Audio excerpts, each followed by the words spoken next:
palote udze kuti pakashata.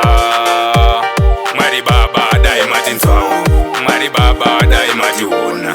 Ndimi munoziva, ndimi munoona, tachema ruoko rwenyu, tachema rudo rwenyu.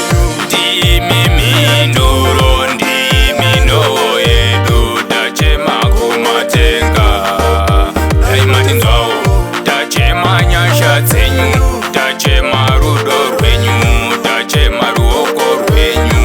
Zvedu hazvisi zvega, tofamba tina tenzi, tofamba tina chacha. Ndimi ziso redu, ndimi munoona, ndimi munoziva zvatinochema, zvatinoshuva.